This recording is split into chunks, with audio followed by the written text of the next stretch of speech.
I asked my love to take a walk, just a little walk, down beside where the waters flow, down by the banks of the Ohio. He sang it so softly, the melody barely seemed to leave his lips.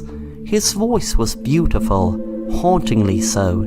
He held her hand as they lay next to the stream, and he sang for her, and only say that you'll be mine, in no other's arms intertwine. So soft his voice was, almost as though he was whispering. Well, he needn't worry that anyone else would hear him sing. The song was, after all, for her, so he didn't need to belt out the tune. He turned and looked at her. He was overcome with a rush of warmth people call love. With his free hand he gently brushed a strand of hair from her face. She had a faint smile on her face. It was almost a neutral look, and he continued to sing, down beside where the waters flow, down by the banks of the Ohio. He got up, leaving her to lie, and listened to the melodic rush of the stream, the bright hot sun gleaming down on God's good earth, the green grass beneath their picnic blanket rustling gently in the breeze. It was scenic, a simple, delicate daisy, just one. He had no need for a bunch. He walked with it gently. He had always been a gentle person. It reflected in his singing, with the way it was so quiet. If you asked anyone about him, they'd tell you he'd never hurt a fly. They say love is like a flower. You must nurture it and let it grow. She was his flower, his love, his delicate little daisy. They also say you should not pick the flower and put it in a vase for display, as it will soon wither and die. Rather let the flower be, and let it be beautiful in the wilderness. That is what he intended for her. He would never pluck her and let the world see her beauty. She was his flower, and he wanted to grow and nurture her. He arrived back at the stream. A bird far off in the distance let out a shriek. Something must have frightened it. He hadn't wandered far from the stream, and once back next to her, he lay down, daisy in hand, head on the grass, breathing in her scent deeply as he lay next to her. Just as the flower in his hand had a beautiful smell, so did she. He placed the flower in her hair, further beautifying her, a flower for his flower. He looked towards the bright sun and squinted. Such a lovely day. The stream continued to flow steadily. He gazed at her with nothing but love. Unfortunately, the love he had for her was unrequited. Well, it didn't matter. He loved her enough for the both of them. He threw the knife into the river as he got up and walked away, leaving her there in all her beauty, flower in hair, young and beautiful, pale skin due to loss of blood flow, but still beautiful. He sang the last bit of the song as he walked away. I held a knife against her breast, as into my arms she pressed. She cried, "Good God, don't you murder me. I'm not prepared for eternity." I wandered home 'tween 12 and 1. I cried, "My God, what have I done? I've killed the only girl I love, for she would not want to be my bride, and only say that you'll be mine, and in no other's arms intertwine. Down beside where the waters flow, down by the banks of the Ohio. If he couldn't have her in life, he'll have her in debt." It was a secluded piece of the river. He could come visit her any time he'd like. He'd never have to fear losing her to anyone. She was his forever. Thanks for watching The Assassin Rapper, and if you enjoy the content, then make sure to subscribe and hit the bell to be notified of new content.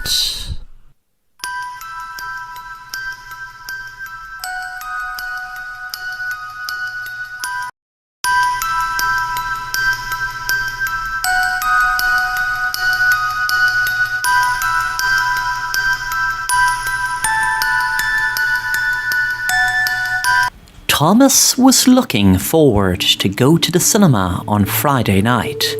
There was an exclusive invite only of a new zombie movie at 6, and right away there was a public screening at 8, which he was going to. He was really looking forward to the movie, as it promised to give a new cinema experience never experienced before. Thomas had an early dinner before heading out for the cinema. He finished his meal, then 5 minutes later he was driving to the cinema. He loved going to the cinema since he was a little boy. He knew that he loved the cinema since the very first time he stepped foot inside one. The local cinema was a 20-minute drive for him. He drove a bit faster because he didn't want to miss the start of the movie. He knew they would put on maybe 15 minutes of ads, so that gave him some extra time. When he arrived at the cinema, he went to get his ticket scanned, but was surprised there was a big crowd of people looking very upset. The person behind the counter said, "I'm sorry everyone, the cleaners are still in screen 7. We won't be long more. I'm very sorry for this. It's not cleaned yet." The crowd were growing more and more impatient, as it was now 8 o'clock. Thomas had patience, but this was driving him crazy. He was wondering would the movie be still on, or would he miss the start of it. The crowd were really irritated now with the long wait. He pretended to go to the bathroom, and as he was passing screen 7, he snuck in. He was waiting to be told it wasn't ready by the cleaners, but they didn't say anything. It was almost like the crowd from the premiere didn't even leave yet. It was so dark, it was hard to see. Thomas got out his torch. He always brought to the cinema to find his seat, as he liked it old school instead of using his phone's torch. He screamed when he could see there was a group of what looked like zombies coming for him. He said to himself it must be some sort of fancy dress for the premiere, until the lights came on, and he was then bombarded with the evil, twisted sight of what looked like zombies lying down in the ground in pools of blood. Out in the foyer, the crowd waiting were pleased to hear the man behind the counter say, "Okay everyone, sorry for the delay, but the cleaners have finished now. Ye are free to go into screen 7. Enjoy the movie." The crowd walked in to screen 7, really looking forward to see the movie. All their frustration was gone already, because all they wanted to do was watch the movie and enjoy it. When they went into screen 7, they could hear growling and couldn't register anything else, because that is when they were turned in to zombies. Thanks for watching The Assassin Rapper, and if you want to stay up to date on new content, then please subscribe and be sure to hit the bell to be notified on new content.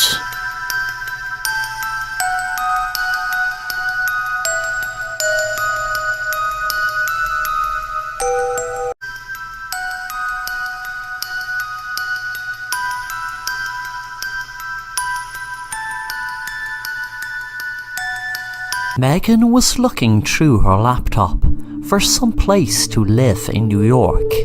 She knew that it would be very expensive, but she had to move for her new job. She was surprised, shocked and delighted when she saw that there seemed to be an apartment for rent very near where she was going to work. There were no photos of it, but she had to take a look, so that's exactly what she did. When she arrived at the apartment, there was a man opened the door and said to her, "Hello, you must be Megan. My name is Andrew. Well, welcome to the apartment.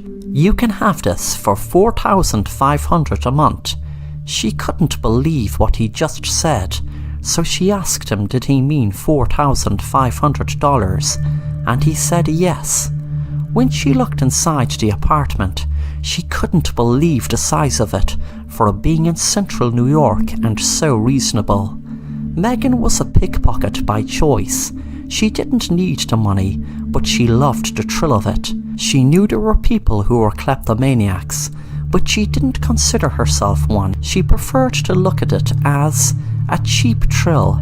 She was down the road from her apartment in a really nice clothes shop and stole a beautiful dress for $1,300. She was buzzing walking down the street, but by the time she got back to her apartment, the buzz was gone. After a few weeks, Megan got to know Andrew.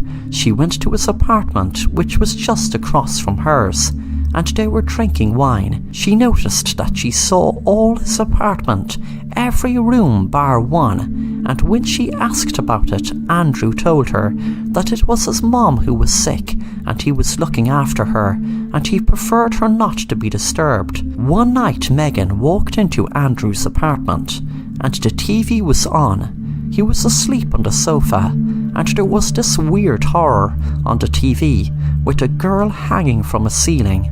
She coughed a little to wake Andrew. Andrew woke up with a start and put the TV off and said, "Sorry, I was just watching some horror." Megan moved closer and went to kiss him and sneaked the keys from his pocket. She was really determined to see what was in that room. She said to Andrew, "Hey, I'm exhausted, could I just chill out here? But if you could grab a really nice bottle of wine I have in my fridge, I would really appreciate it so much." When Andrew left for her apartment, she quickly tried all the keys until she got the right one and opened the door. She didn't want to wake his mom, but she had to have a look, as it all seemed very strange. She froze in horror when what she saw was a woman hanging from a wall. It looked familiar when it finally hit her that it wasn't a horror movie on Andrew's TV. He was watching a live feed of what was happening in this room, and he had a girl tied up, hanging from the ceiling with blades on the floor underneath. She heard a noise and turned around to see Andrew holding a knife, and he said, "Don't you know it's very bad to snoop around behind people's backs?" Then Andrew stabbed Megan until she bled to death. Thanks for watching The Assassin Rapper, and if you enjoy the content, then make sure to subscribe and hit the bell to be notified of new content.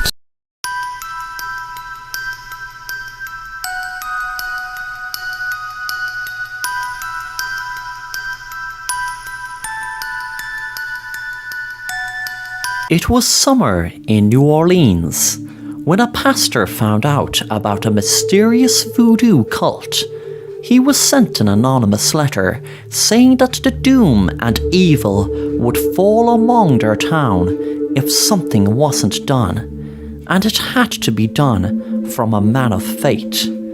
He was told there would be dolls hanging up around somewhere in the town. It needed to be ended by a man of faith. It needed to be a case that a man of faith cut the dolls down. He was shocked reading the letter, but a part of him was just dismissing it, thinking it must be some teenagers with nothing else better to do with their time than write a letter to the local pastor. But all of his skepticism changed in the next few days, when he was going for a walk in the woods, and he had seen lots of dolls hanging off trees. He didn't like the look of it, and put it down to some voodoo or black magic ritual. He came back a while later with his scissors and cut them all down. He counted them individually, and there were 13 dolls exactly. He went home and was in shock while listening to the radio when the newsreader said There has been 13 people in a local New Orleans town, Glenside, found dead under mysterious circumstances. It is not known yet what is the cause of the deaths, but the local police are looking for any witnesses or dashcam footage of any of the scenes. There were in various parts of the town. We will keep you updated on this story as more information comes into us. A few minutes later, he walked into his son's room, and his son was playing a computer game. It looked to be one of those violent games. The screen said, "Now cut the doll from the string it's hanging on in the ceiling and you will win the game." The son had just cut it before his dad walked in the room, and before his dad could get mad at him for playing another violent game, his dad dropped dead. The son screamed and ran over to his dad, not knowing that the so-called online game he was playing led to the death of his father. When the pastor cut the 13 dolls down, it had to be his own flesh and blood cut another doll down to the pastor be the 14th death. Thanks for watching The Assassin Rapper, and if you want to stay up to date on new content, then please subscribe and be sure to hit the bell to be notified on new content.